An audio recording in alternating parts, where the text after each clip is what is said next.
Sinister laughter in the wilderness. I was 12 years old, an age when the instinct for self-preservation already screams, but you were still a tempting target for a certain kind of deviant. We lived in a relatively busy area, but our dead-end block terminated right at a dark forest preserve in a swampy lowland across the street. If you passed through the thicket, you would reach a tiny community park. On that Saturday night, a mini carnival had sprung up in the park. With nothing planned, my mother, who knew no fear and always let me roam even after dark, suggested I check it out. I agreed. Armed with a flashlight, I crossed the woods. Beyond the fence, I was met by the eerie, bright glow of rides. A Ferris wheel, a small roller coaster, carousels, food stalls, and games, illuminating the surrounding darkness. It was late, so the crowds were sparse. I noticed a massive circus tent, red and white, like a monstrous striped mushroom. I peeked inside, 4 rows of scattered audience members, and on the tiny stage, 3 clowns. One was on a tricycle, the second was juggling, the third was senselessly twitching in a dance. The dancing clown, catching sight of my face in the opening, stopped abruptly. He hobbled over to me, waving his index finger in a slow, disturbing motion, signaling me to come closer or perhaps to come onto the stage. All I knew was that I wanted neither. I turned and left. I hung out with a friend for about half an hour until they announced the closing. The atmosphere thickened. People were leaving. I said goodbye and walked back toward the woods when I heard him behind me. The same clown who had beckoned me earlier. He asked if I wanted to check out the backstage area of the circus tent and see things hidden from the guests' eyes. I gave a cold, quick no and plunged into the thicket. Every few seconds I looked back. He just stood there watching, his painted, frozen smile making the scene incredibly unsettling. As soon as I was out of sight, I broke into a run. I didn't want to tell my mom. I cherished my freedom and feared this incident would ruin it. Half a mile through the woods, I was 3/4 of the way there when I heard it again. A stifled, guttural snicker. A wave of nausea hit me instantly. I turned and saw the same clown emerging from absolute darkness directly into the beam of my flashlight.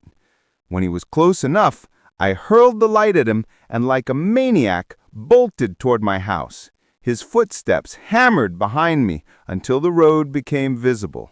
Then I heard him stop sharply and turn around. I stumbled into my house, breathing heavily as if I'd run a marathon. My mom was concerned, but I lied. Said I just decided to jog the whole way back. It was the last thing I wanted to think about.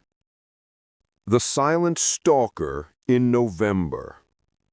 Until the age of 14, I lived under the grip of a crippling fear of clowns, ever since I was first greeted by one at a county fair at age 5. It was a cold Tuesday night in November, during break. My parents were away, and my sister and brother were out for the night. My friend, let's call him B, came over so we could walk to a fair a couple of blocks away. We got to the fair, which occupied a large, empty parking lot. We walked around for a bit, played some games, and that's when we ran into a clown. He didn't speak. He just smiled, bounced around, and made absurd, unsettling hand gestures. He resembled a mime more than a clown, and with every passing second, he imperceptibly closed the distance between us. B and I laughed at first. B even patted his shoulder. We walked away. He was weird, I said. He was creepy, not weird, B corrected. We were walking back on the quiet sidewalks of the sleeping neighborhood roads, and then we heard steps behind us. Paired, distinct steps. We turned. No one. This continued for several minutes. B panicked and was about to go home, but I convinced him to stay with me at my place. Honestly, I was terrified myself now. We were both convinced we were being followed. We reached my porch. I dug into my pocket, pulled out my keychain, and frantically searched for the right key among the 3 in the dark. That's when B nudged me. "Turn around!" In the neighbor's bushes, right behind us, was a clown hiding. He was just staring, motionless. As soon as he realized we'd spotted him, he slowly emerged from the thicket and started walking toward us. I panicked, jamming each of the 3 keys until the door finally gave way. We rushed inside and slammed the door shut. I immediately called my parents, who told us to arm ourselves and hide upstairs. We went up to my little brother's room and looked out the window.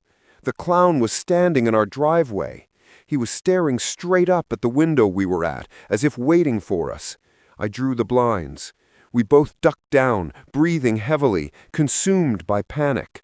Within 10 minutes, he was gone. Or so we thought. He could have been hiding anywhere on the property, waiting for his moment. The main thing was that we made it inside in time. It was perhaps only timely fright that saved us. Nose or life? A victim in South Carolina. If you've seen the news lately, you might have heard reports of clowns luring children into the forest. I was one of the first to experience it, and it was absolute, visceral terror. For now, I wish to remain anonymous, just in case this clown figures out who I am. I'm 14 years old and live in a tiny South Carolina town with a population of about 130. Summer was wrapping up. I had a job at the local lumber yard. The work was mindless, helping load lumber, but kept me fit. Best part? My house is exactly 1 mile away, and I walked to and from work daily. It was a long day. I clocked out around 9:30 p.m. and started walking home. The moon was just starting to light the road. The sun had completely dipped below the horizon. There are no houses between the lumber yard and mine. Our area is wild and rural. The narrow, freshly paved road has steep hills, making it impossible to see what's on the other side until you crest them. Trees stand wall to wall. The vegetation is thick, with only faint game trails. The orchestra of crickets and frogs drowned everything out. A usual 30-minute walk. I put in my earbuds, threw on some tunes, and started off. About halfway home, I heard what sounded like a high-pitched, cackling laugh. "What the hell was that?" I said out loud to myself. I pulled out my earbuds and stopped. The sound didn't fit the music. It was ominously foreign. I stood, trying to catch it again, but the roar of the frogs was so loud it would drown out even a scream. I dismissed it as my imagination and continued walking. The next day, I started my shift in the afternoon. Walking to work, I habitually kicked rocks, sending them skidding across the new asphalt. One skipped and landed next to something bright red by the roadside dirt. I picked it up. It was a rubber ball. I squeezed it, and it squeaked. I instantly realized, this is a clown nose. What the hell was it doing out here? I took it, showed it to the staff. Everyone laughed. I even put it on. The day proceeded normally. Around 9:30 p.m., I clocked out and began my long walk home. I'd forgotten my earbuds. This time, the road was shrouded in mist, and the moonlight cast eerie shadows. About 150 yards ahead, I made out a silhouette. It looked like a deer standing in the middle of the road. As I got closer, it must have been startled. A rough outline scampered back into the forest. I had no idea this was something more sadistic. I passed the spot where the deer had taken off, and then I heard footsteps about 20 yards behind me.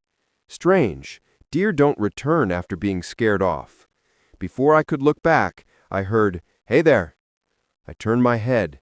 A clown stood in the middle of the road, hands behind his back. He wore a dirty, baggy costume, colors faded and merged into stains. His makeup was running down his face, and his eyes were black voids. He tilted his head and rasped, "You have something of mine. I need it back." A nasty, soft laugh followed. I stammered that I didn't have anything of his and started walking backwards. My house was still a quarter mile away. This is when the oddness escalated into unbearable, bone-chilling terror. He said, "Well, if you don't have my nose, I'm going to need yours." He pulled something out from behind his back. I swear it looked like a machete. I spun around and bolted down the road with all my might. I could hear his bare feet slapping the asphalt. I dared not look back. The sound, like two machete blades dragging on the asphalt, pursued me. I was in great shape, but his steps grew louder, signaling he was closing in. His intermittent, adrenaline-fueled giggle only pushed me faster. My lungs burned. I began to crest the hill. At that moment, I could hear him almost right behind me, nearly touching me. And then, out of nowhere, a truck crested the hill. Its headlights blinded me. I waved my arms in sheer panic. The driver slammed the brakes. I looked quickly behind me. Nothing. The clown was gone. I told the driver what happened, and he called the police. I will never take that walk again. How did the clown get there? Why was he waiting? There are no houses or parked cars for miles, save mine. This was my worst nightmare realized.